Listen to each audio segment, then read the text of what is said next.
Have you wondered what financial advisors actually think about finances? This is your sneak peek at the conversations within Financial Design Studio. Michelle Smollenberger, the CEO here, will be your host as you go behind the designs. All right, welcome back to the podcast. We're here at the end of the year, and we always walk our clients through the market outlook and a review of what has happened this year and what we expect for the next year.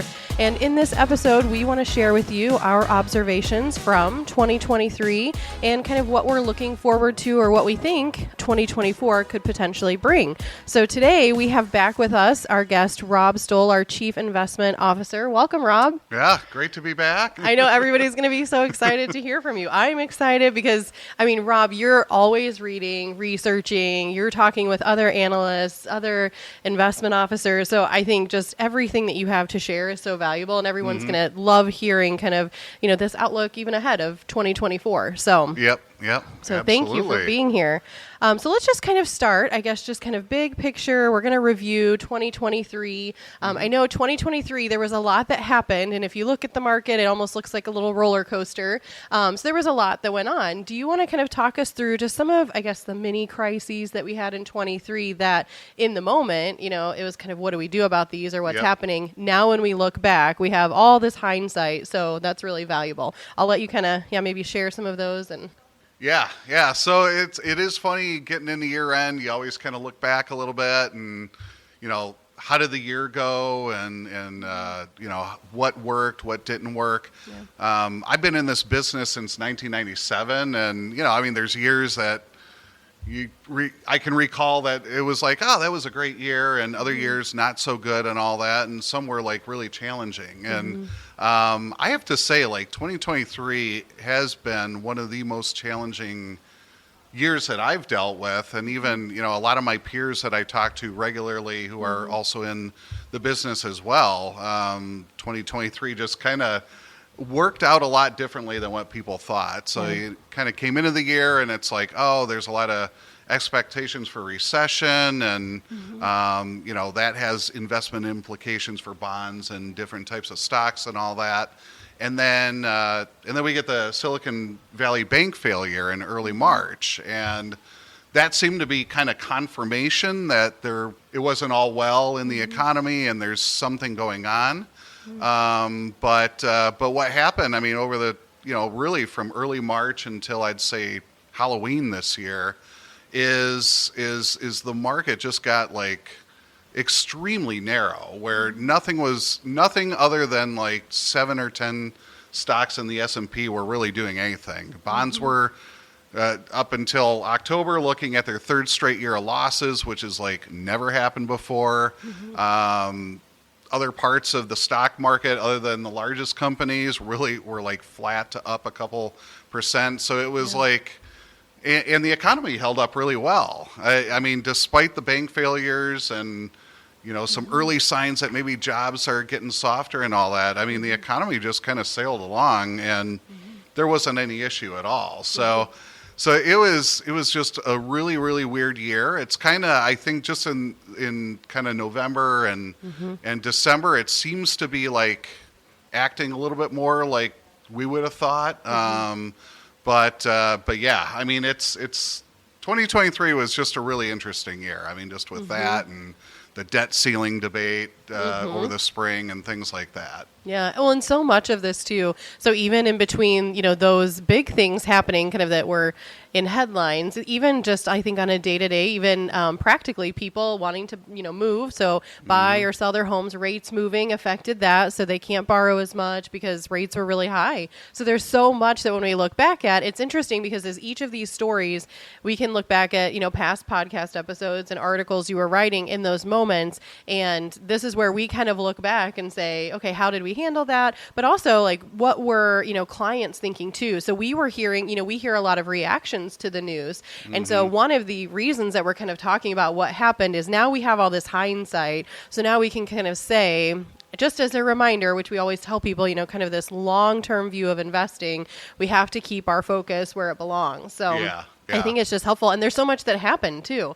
So everything you just listed, people have probably forgotten about, maybe for the most part, until we kind of mention them. Yeah. And I mean, it's particularly hard these days because things move so quickly. I mean, it's not the days of, a bull market or bear market kind of playing out over, several months or a couple years or something like that. It seems like we're going from like one side of the ship to the other every few weeks almost. I mean, you think back to March of 2020 when COVID happened. I mean, the market went from all-time highs to down 35%, and then a couple months later, it's back at all-time highs again. Yeah. And just this year, I mean, you think about, it was just October that the 10-year yield on U.S. government bonds was touching 5%, and people were looking at the supply of debt that's coming to market over the next year, and it's like, holy cow, these rates are going to go to 10 or whatever it is. I mean, it's just how quickly things change is probably the most remarkable thing. And I'll just a personal story. I mean, like my wife and I are planning on building a home next year. We have been planning on building a home. We're drafting and doing all that sort of stuff. But I mean, it was just 6 weeks ago, mortgage rates were at 8%. And I'm like, we may have to punt this thing to like late 24 or, whenever rates come down. Yeah. And we're sitting here today and mortgage rates are down to 6. And it's just like, I mean, that the rapidness with how things change is probably the biggest thing. Yeah. And I think that's one of the things, we explain this a lot to clients. Even just recently, I have felt myself saying a lot of times that your 401k, I think people a lot of times view that when you're investing it as I put money in and I invest it for the long term, and I kind of just put it in this allocation. And I think it's just, it kind of becomes like this account that you don't really pay attention to. You just expect that it's growing as you're adding money to it. So it naturally will because you're putting money in. But you actually have to pay attention to that because all of the investments within that change, your options that you have. And so it's just every little piece of your finances when you can take advantage of these opportunities. And I agree with you, everything, from how much it costs to borrow, when I'm investing, how much am I earning, all these pieces, they're changing so quickly. So that's why it's just so beneficial to have someone who can actually take advantage of these changes quickly for you. So I think that's a really good point because if you're not watching everything, if you don't follow this day by day, you wouldn't really notice that. You might hear it like in the headlines, you might hear more stories, but we're kind of watching how it affects the market too, because that affects, well, how should we be changing investments as well? Yeah. And it's important to say, just to put it out there, we're not always going to be right. So, when we're investing client money, we really have just kind of a broad framework. We want well-diversified, low-cost portfolios, and we really, that's how we operate. When it comes to like responding to macro issues or things that we see on the horizon, we will tilt the portfolio in certain ways if we think, for example, a couple of years ago, we kind of reduced interest rate risk in bond portfolios because we're concerned about inflation, and that kind of played out and all that. But, we would have thought like this year that market participation would kind of broaden out a little bit to mid-cap, small-cap international stocks. And it really, up again until the last, call it month or two, really didn't work out that way. So you're not going to get every call right. That's just the nature of investing. But yeah, it is really important, we think, that when you do have, particularly now when things are moving so quickly, you got to be able to kind of respond to that and take advantage, whether it's selling stuff that is doing really well all of a sudden for like no good reason, or maybe another area isn't doing so well and there's some opportunity there. Exactly. No, I think that's what's really helpful is that, even if you're not right, like even in your big picture, your plan, we're investing so clients' money is there when they need it. And that's really what we're making sure of. So as we review plans, we're saying, yep, you're still on track. And that is what the most important thing is. So not that we're getting every dollar of gain possible, even though we would love that. So. Yeah. And because at the end of the day, it's, we're both financial planners and asset managers, and it's there's a lot of talk in the industry about separating those, and there's planners that are like the plan is what matters, and there's investors that are like, well, the investments really matter. But I mean, they really have to work together, because you could create a brilliant plan, but if you don't invest correctly, or if you make a mistake, then that plan is completely worthless. So, I mean, that's why we're very, very strong of the opinion that, we do the planning, we keep up with clients, what's going on, but we also do the investments as well, because as you just said, we want to make sure that if we're assuming X% returns per year, obviously they're going to be above or below that, just given what goes on in the market. But, we want to do our best to be able to meet those, because people have retirement goals. They want to travel, they want to build houses, or their families are growing, and just having that consistency with kind of the investment process and the planning process with ongoing clients is really important. Yeah, great. No, I think that's really well said. And so I think if we were to summarize really kind of when we even just as a team look back and say, what did this year bring? So how do we think about this? One of the things, even in those moments, as we were talking about it, is that you really have to focus on what you can control and not worry about the things that you can't control. So if we do focus on what we can't control, then we're worried, we're anxious, and honestly, that just leads people to make a lot of decisions and take action that really could hurt them. And so when we're focusing on what we can control, then this actually helps us to reduce the potential risks and do the right thing so that we're more prepared. So I think when we just kind of have that mindset of this balanced mindset, so in those moments, that's really what we try to do to help even just help clients to feel that too. So, it's like we want to hear if someone's worried. We get those emails, we get those phone calls, and we want them because we want to be able to share, our balanced mindset of how we view this, in light of everything. So it's great when we can have those conversations. So in the moment we can remind you, but even now when we're looking back, we can say, now in hindsight, it's not as scary as what it did look like in the moment. Yeah. So. Yeah. And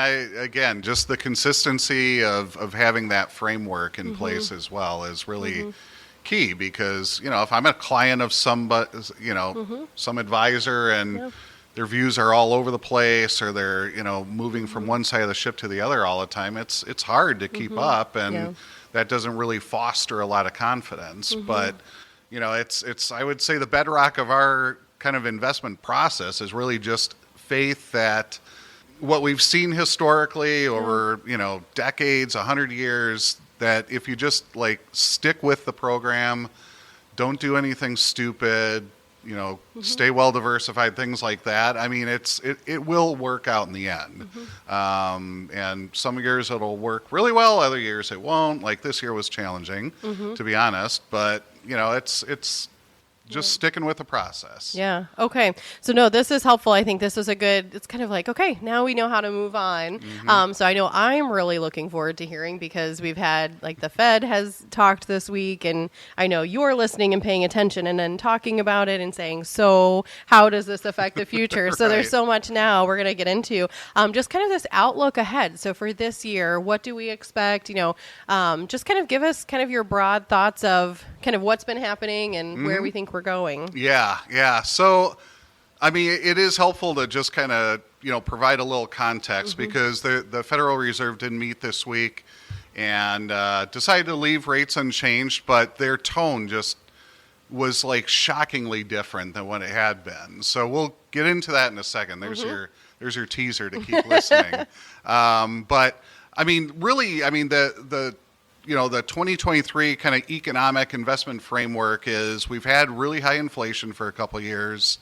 The Fed was late to respond to that, but once they started responding to it, we had the fastest rate hike cycle in history.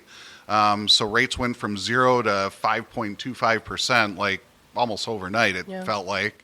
And the thought was, there's our experience during the 1970s, the Fed would respond to inflation, but then give up the fight really quick, and it came back in 3 waves before Paul Volcker finally had to come in and jack rates up over 10% and leave them there so that inflation died. So, everything we've heard out of the Fed this year has been rates are going to stay high. inflation, it takes time to knock inflation down, and we're going to leave rates high, even if they're, they are done hiking, sure, but the thought was they're going to leave them high. Even as recently as 2 weeks ago, Jerome Powell gave a speech and said all this, we're not going to cut too early, we're not going to ease too early because inflation can come back, blah blah blah.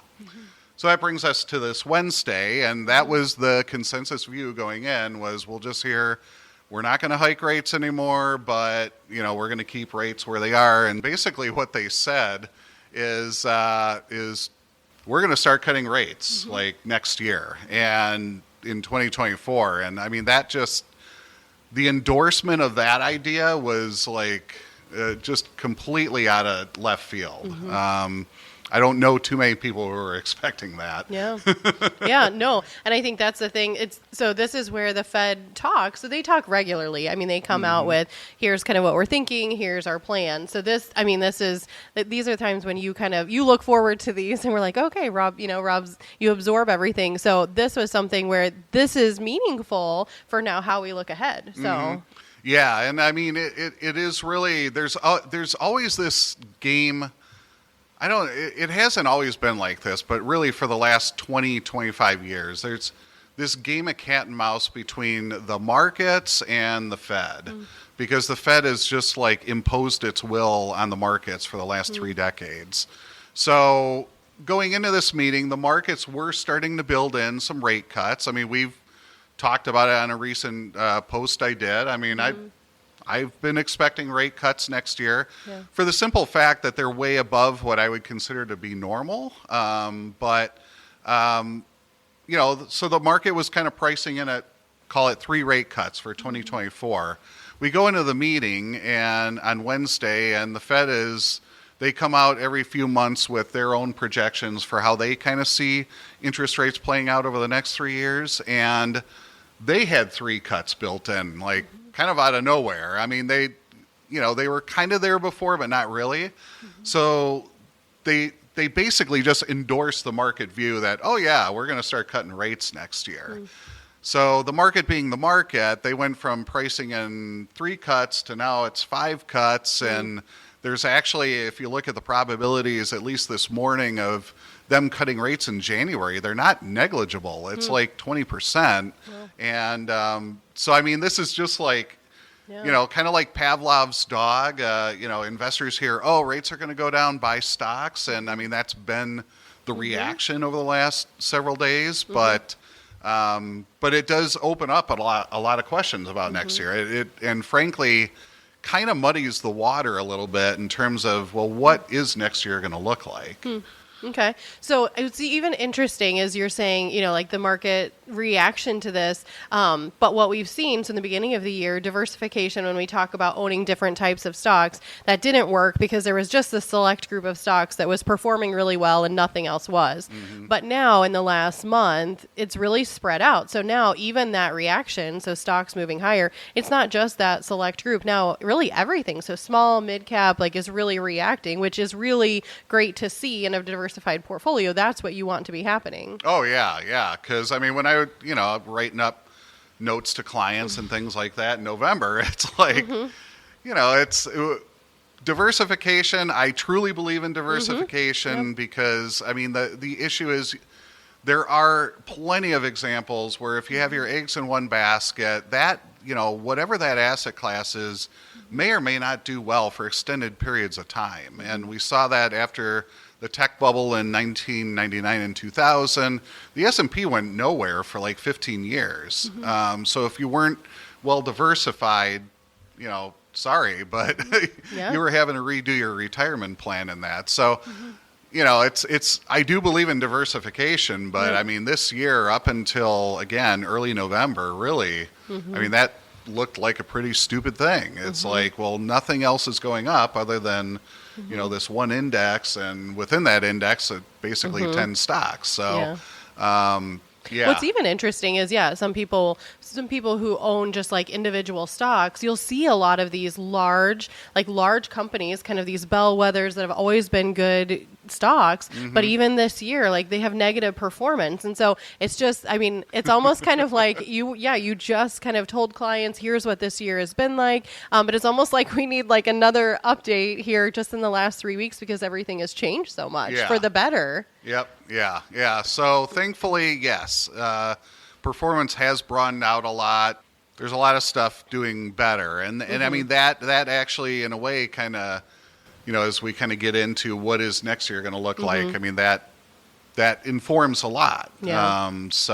Yeah, I think one of the things that I like too is that you're always kind of comparing this to points in history. So when you even say like back in the 70s, or you're like, this is exactly what was happening. And I know even leading into 2023 and 2022, you were talking about how this looks so similar to points in history. So I think that has just been really helpful, even for me to kind of understand this isn't necessarily something brand new. We can look back historically and say, well, have there been times where this has happened and how did this play out? However, each time is different. So it does look different. It just might have some of the same areas or things that rhyme with what happened. So I think I always appreciate hearing, that too, because it just kind of speaks to, okay, having experience in knowing that, but also paying attention to what's a little bit different. When we look ahead, so I guess if we kind of start to break some of these small areas, like if rates are going to go lower, this now changes some of the things that we loved about 2023 when money markets are paying, really nice high rates. So everybody's been parking a lot in cash because it's a safe place to put it and everyone likes to feel safe. So they do. How's that even just going to affect things like that? Yeah. So, I mean, that is, unfortunately, I mean, that this endorsement of the market outlook, and I mean, the Fed will probably get dragged in that direction, whether they want to or not, in terms of cutting rates. But I mean, we have almost certainly seen the peak in money market yields. So, they're just a little bit north of 5% right now. Depending on how quickly the Fed cuts and how much they cut, could they drift down to 4%-ish by the end of 24?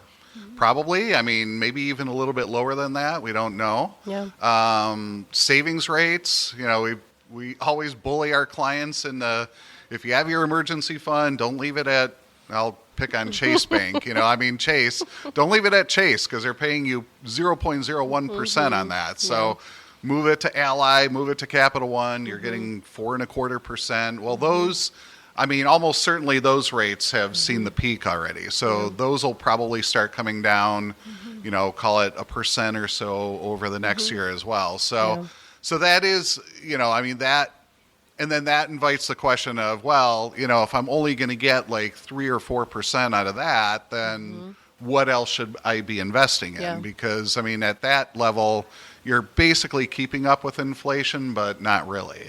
Yeah. Well, and I think that's where this is kind of where your mind naturally goes is what's working, and so if we're staying diversified, there's always asset classes that aren't doing well and some that are outperforming. So I guess kind of maybe speak to some of these that haven't worked in maybe 23 or even before and kind of looking ahead to 24, maybe ones that you think will do better. Is that kind of explain some of those asset classes? Yeah. So I'll kind of give you my two scenarios just kind of like broadly because that'll kind of speak into, different areas and all that. But I mean, like, so post-Fed meeting, rates are way down. Everybody's expecting rate cuts.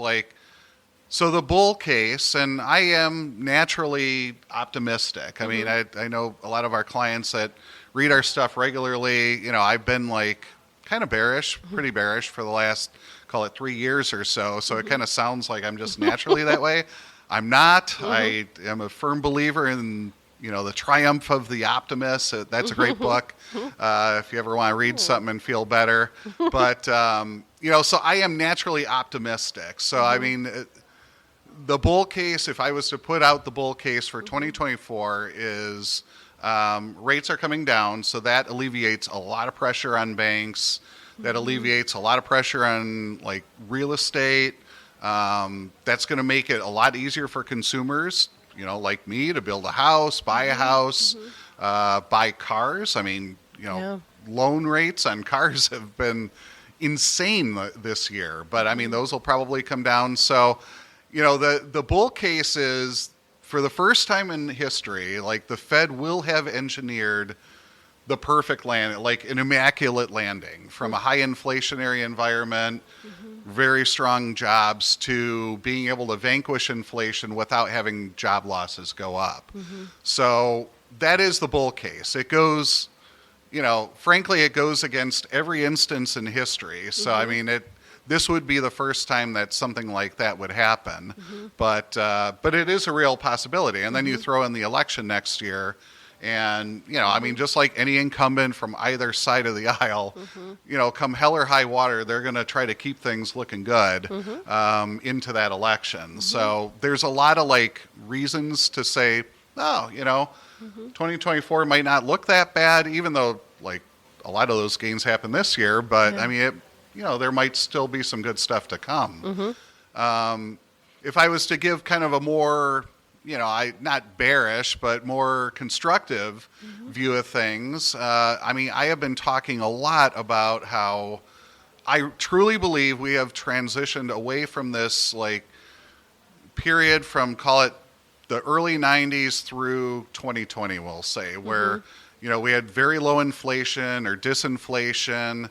The economy was growing and, jobs were strong, but that never really affected inflation too much. Well, I mean, I really believe that has changed, and there's really two main reasons for it. Number one, if you look at the job market, it is just a lot tighter than what it has been for a long time. So there was kind of this, demographic tailwind from, the 70s, 80s, and 90s, where you had women entering the workforce and all that.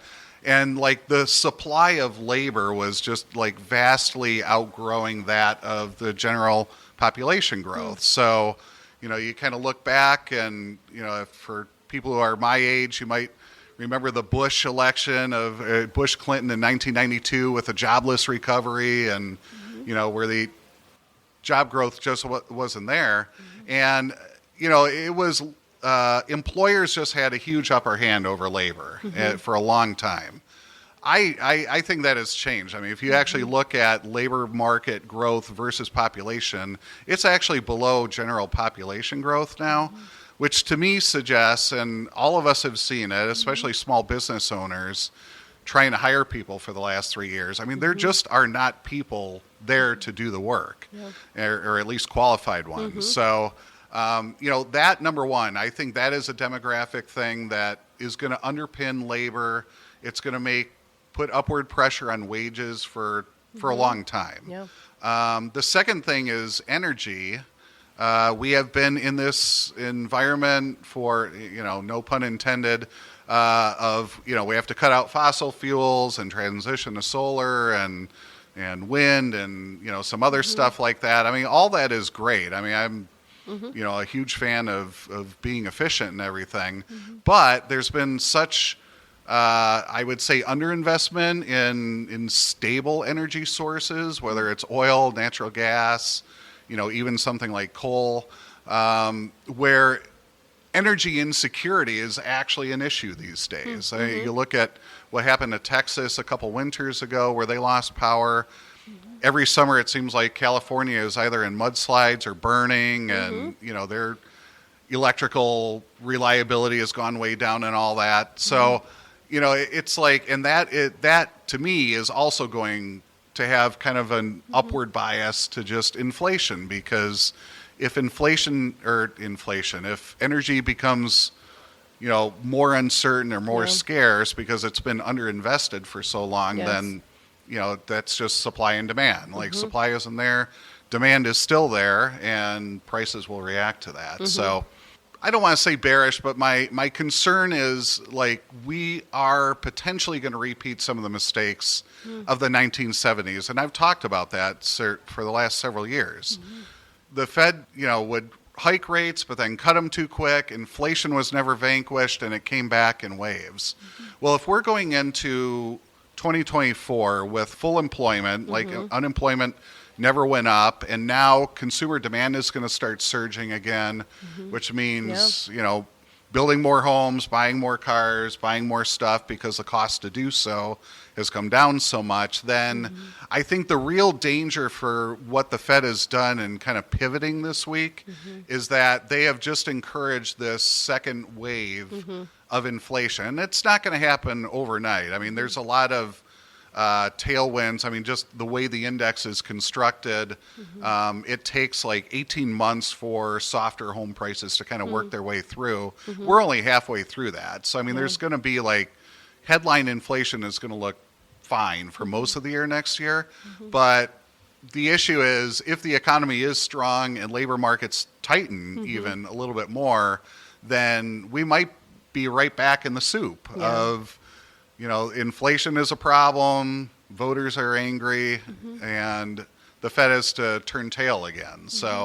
So that's kind of like the risk to 24 that I see. Yeah, what's so interesting too is it's almost kind of like pieces of these, what you described, like the case for the bull market, the case for a bear market. It's like pieces of those could happen simultaneously. So you could have good things happening that are offset by some more of the bearish things, and to see how those interact together. And I think what's interesting is if those are causing kind of these shorter term market movements, I mean, this is why when we're investing, you have, if we're going to own X percent of something, an asset class, we put these tolerance bands to say if it goes above or below this, we change that. We want to stay within that, allocation. And so this is where if we're going to start to see kind of more of these faster market movements because maybe something's doing well and then it's not and then it is, because of this, I can almost see some of that happening kind of at the same time rather than what you're saying, these longer periods of moving higher and then coming lower. It's almost like,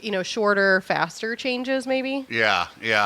And I mean, it really does. I mean, if we are in kind of the bull scenario of like, oh, things will be fine next year and they had this perfect landing for the economy and everything, then, you're looking at lower rates and it's like, okay, what do I want to own? I want to own, utilities, which like lower rates, commodity exposure for sure, like energy, miners, things like that, because if economic activity picks up again, those are going to be the areas that are going to do well.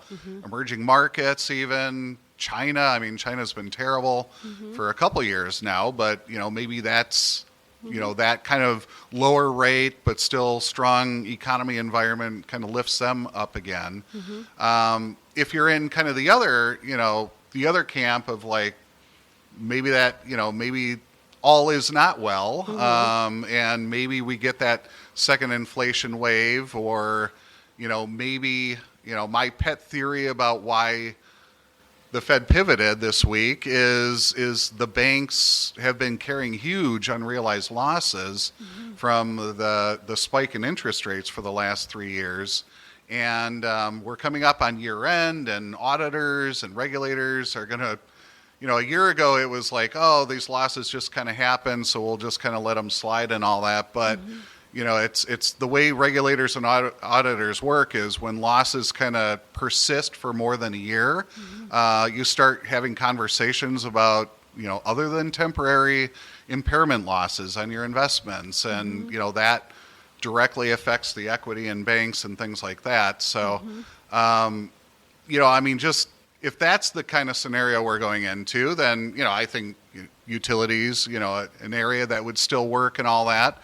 But do you want to plunge into commodities if, if maybe there's still an economic slowdown to come? Probably not. Emerging markets, maybe not. I mean, it just becomes a lot harder. And I'll be perfectly honest. I mean, I'm sitting here 2 days after this Fed meeting and, the huge pivot that they did, and I don't really have an answer yet. So I'm trying to figure this out. Like, we always try to kind of, like the old Wayne Gretzky thing, it's skate to where the puck is going, not where it is and all that. So I'm trying to like formulate like what is the world going to look like in June of 2024, and how is that different from where we are, and how does that translate into an investment strategy? Yeah, and this just I know this is something, again, I feel like we've been saying a lot lately. What's so interesting kind of with these quick market movements, and not that they're directly related to them, but it just reminds me of some conversations when we're putting together like a plan, and we're saying, okay, this is for the next 30 years.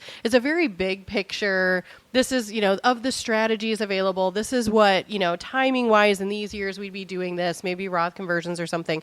And it's very big picture. But when it comes down to, so at the end of the year, we're doing this tax planning for clients and we're saying, it doesn't look like there's opportunities for Roth conversions, and we're looking at your plan. However, all of a sudden, we're doing other planning strategies like maybe more charitable giving and things. And now there is room to do kind of a small Roth conversion in this year. It just reminds me of, you have this big picture plan, and this is exactly what you're describing on the investment side. You have this strategy, you have this is our structure, this is how we invest. So as you're figuring out and as you're saying and absorbing what the Fed has said, you're still invested. You still have this structure of your plan and your investments, but it's how are we adjusting, just like you're saying, for where the puck is going. That's exactly why you don't just kind of set this plan and forget it. That's why there are these little tweaks and changes, because as rates change, and we even have people saying, I'm going to need cash in January, we're saying, well, let's do half in 23, half in 24, and you stay in the 0% tax bracket versus taking it all in 1 year. It's these little changes that when you're communicating, and as we're even describing how we're trying to figure out people's financial plans and investments, it's really this both and. It's this big picture, but also just the up-to-date, what opportunities do we have? That's really what we're trying to look for, is how do we do both of these well? And so sometimes it can be confusing because we're saying, no, you're not going to have to do, we don't see more opportunities for this. However, all of a sudden there is, and I think it's just that ability to be able to act quickly when you need to, so that you can take advantage of those things. And I think that's what I'm just kind of hearing from what you're saying, because we don't know what's coming ahead, but that's what you're trying to form is, okay, so where do we think this is going? Because the Fed can say something, but until it happens, that's a completely different story. And that's what we kind of have to wait to see what actually plays out. Yeah. Yeah. And I mean, again, it's at least on the investment side, I mean, we have this framework, and I mean, you can look at it today versus like 3 years ago, and it's, I mean, there's not a huge difference. It really is, again, all about just kind of tilting things here and there, depending on kind of our views of what's going on and all that. So, it's easy to kind of listen to something like this, and it's like, oh, and good scenario, bad scenario, you're either 100% stocks or you're going to zero. It is not like that at all. Yep. It's just like, what, how are you tilting? Like, what is, like some things I'm going over right now, like what is our exposure to U.S. stock markets versus international? We have tended to have a much larger allocation to U.S. stocks than international stocks. Than what the global indexes would say. I mean, you kind of look at a global index and it's like 60% U.S. and 40% rest of the world. I mean, we've tended to be anywhere from 75 to 85% U.S. for years now. Does that change? I mean, if we are kind of in a Goldilocks where the dollar is coming down a little bit, then maybe international looks a little bit more interesting. On the bond side, we've probably one lever we've pulled a lot is our exposure to inflation-linked bonds. So, a couple of years ago, we over-allocated to inflation-protected bonds. That kind of played out well in client favor, and we reduced that and actually kind of neutralized it earlier this year. If we are potentially going to have a second wave at some point, I'm watching the relationship between those inflation bonds and regular bonds to see if, maybe it's time to put that trade back on almost, where you kind of just tilt it more in that direction. Yeah. I think what's interesting is it's kind of like there's these areas of your portfolio. Everybody loves talking about stocks. It is. Everybody loves that. It's exciting. They change, they move. And then you have bonds. but bonds don't do nothing, especially when rates are moving. And so I think that's been actually really exciting to watch, as I know that's one area you really watch and do well in. And so it's managing that portfolio even within itself. But that's something where don't ignore pieces, because every part of your portfolio and your plan plays a part. It's there for a reason. And so that's been interesting to see even over 2023. Yeah. Yeah. And I mean that, just kind of on the boring bond side of the ledger, like what have we been doing there? I mean, it is up until 2 or 3 months ago. I mean, we were getting 6% on A-rated corporate bonds, which, first time since like 2005, 2006 that we've seen yields like that. So we had been steadily over the summer kind of increasing our exposure to that. Even with our economic concerns, I mean, we kind of increased our exposure to corporate bonds more in the high quality, so the A-rated or higher, your Apples and Microsofts, things like that, simply because you're getting, 20-year paper at 6% yield per year. It's like, if your return hurdle is 6, 7, 7.5% to make your plan work, and you can get 6% almost guaranteed, it's like, do that trade all day. So, so I mean, we've done a little bit of that. High yield has done really, really well. I mean, that actually is one area that I'm looking at, and I'm like, okay, we had a great year in high yield. If I'm concerned about things going into next year, do we still want to kind of carry that or reduce it? So there are a lot of areas like that. No, I think what's really helpful as we just talk about all these different pieces, and so like you're hearing this discussion, because we haven't really had this discussion since the Fed talked in this depth, and what we really we talk about all these specific things, but we kind of come away from it and then we're saying, okay, so what, so what action does this bring, if anything? What changes should it cause? And so when we think about this, then we kind of start to think of just time horizon. So when we step away from all these things could happen and no one knowing what will happen, this is where we really step back and say, so what is my time horizon? Do clients need this money next year? Do they need it in 10 years? And that starts to shape changes you would make or how you would want to be invested. And I think that's just one of the important things. This for us, investing for our clients is not a hobby. This is something we take really seriously, because we want your money to be there when you need it. And that's what we're planning for. And so that's where, as we think about this, that time horizon becomes so important. And that's why it's so specific to each client. We're going to invest you for how you need, not for how everyone else needs. So I think even, any thoughts on just kind of that time horizon, just keeping that into perspective too? Yeah. I mean, certainly. And we talk about this with clients all the time. I mean, there's a lot of different factors that go into that. Any client of ours that has gotten a plan from us, we have this whole matrix of, your age, your income levels, your job stability, your net worth, time horizon. Yeah. Really, I mean, there's a lot of factors that go into saying, like you, Michelle, you should be invested 80% stocks, 20% bonds, or, you XYZ client going into retirement should be 60-40. The time horizon really is the biggest swing factor, though, and it's logical because, let's say, for example, you want to go buy a house next year, and you're like, I'm going to put $100,000 down. It would be very unwise to throw that in the stock market because maybe it works and, stocks go up 20% and it's like, oh, now I got 120 grand that I can put down. But we could go through 2022 again where stocks are down 20% and it's like, oh, now I don't have enough for a down payment. And, so like, you really just think like short time horizon, it's like invest conservatively. Long time horizon, you can be a little bit more aggressive. But yeah, I mean, that is such a huge thing. And even for retired people, I mean, statistics say, I don't have the number at the top of my head, but basically if you make it to like age 60, your chances of making it to age 85 or 90 are pretty good. And so even when you get into retirement, it's like you still might have 10, 15, 20 years.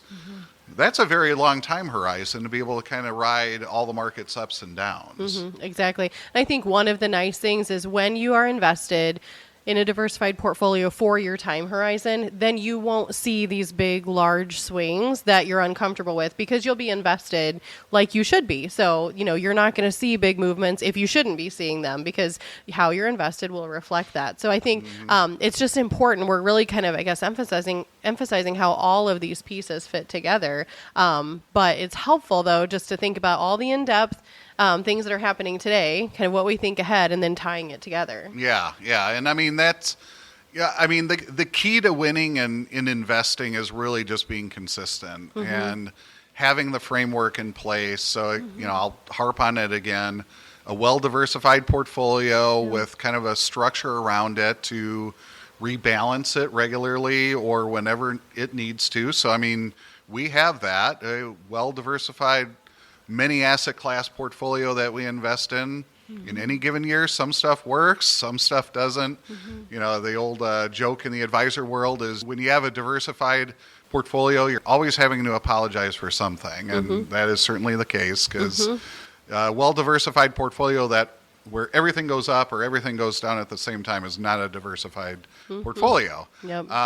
But, also having the structure in place of, okay, we'll let, this is our target model. So, you XYZ client, 60% stocks, 40% bonds, many asset classes underneath each of those. Yep. We have a model and then, we watch things every single day. It's like, okay, our high yield bonds, have they done so well that they're now drifting out of tolerance? So we have established tolerance ranges where things can move kind of up and down, but once they hit that tolerance range, we're going in there and we're basically adjusting the portfolio to make sure it's consistent. And I mean, that consistency, I cannot overemphasize how important that is in any financial plan, because, again, all the way at the beginning, we talked about if you have a great plan, but you don't have a very good or consistent or thoughtful way of actually executing that plan through your investments, then the plan really, there's not a lot of value there because, something goes wrong and all of a sudden you're having to reboot the plan. So the last thing we want to do as advisors, and every time we go through a plan or plan update, I mean, we're always talking about this. I mean, we want to make sure that whenever we present to a client and say, okay, we're pretty sure you're in good shape for retirement, we don't ever want to have to go back and say, oh, shucks, we screwed this up or, this happened. I mean, obviously if you go through the Great Depression or something, things are going to change. But, just normal day to day, or even, when we do updated plans for clients. So we do the initial plan and then, every year or two, we'll kind of circle back and do an update. I mean, we look, what did we say 2 years ago? Or what did we say a year ago? What were the goals? And, update it. And because we really want to have a consistent experience for clients where they know what is going on and they can reasonably feel confident that, yes, we can retire and do this, or yes, we can buy this house, and not have to worry too much about getting a phone call and saying, oh, we invested you in, a bunch of crypto stuff that went to zero. Sorry about that. Do you want to update your retirement plan to reduce spending? I mean, it's like, so that, that is really important. Yeah, no, that's helpful.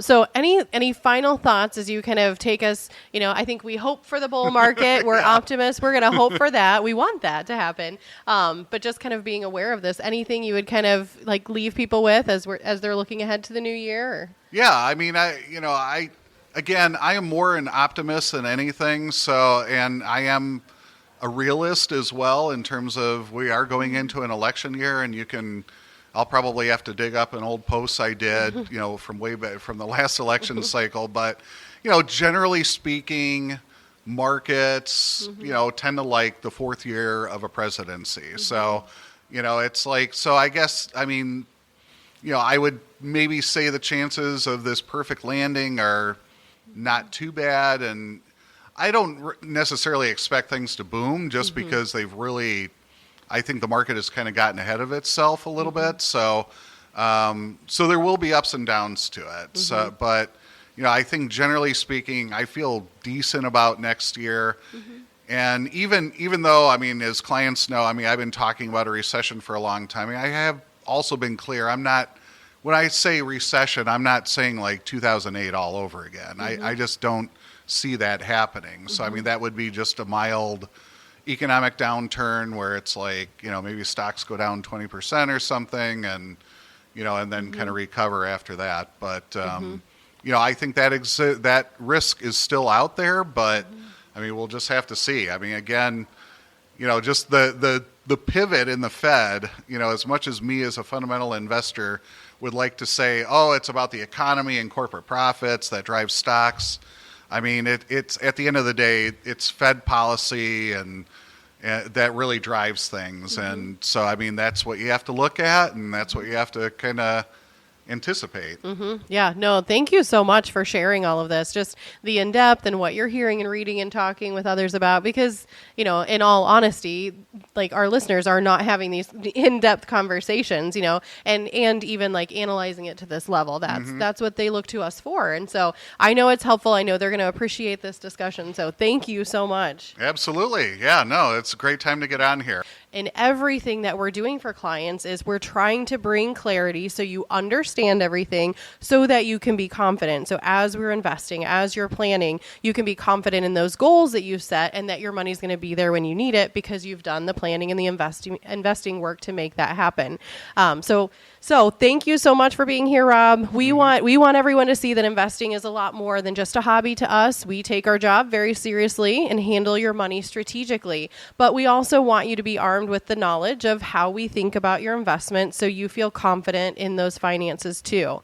So we're going to have references to many of the articles that we've talked about in our show notes, so you can even go back and read some of those. As the year was going on in 23, you can read some of those perspectives at that time.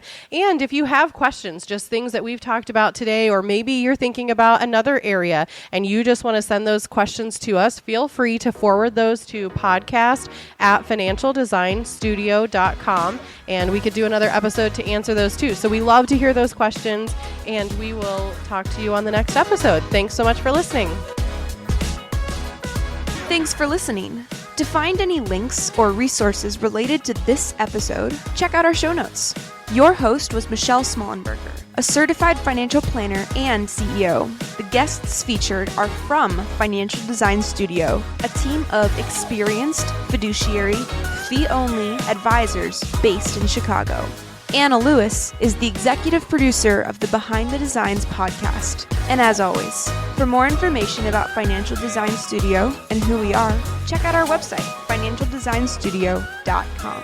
And final note, no content discussed on this podcast should be taken as financial advice. Financial Design Studio accepts no responsibility for your individual choices. We'll see you in the next episode.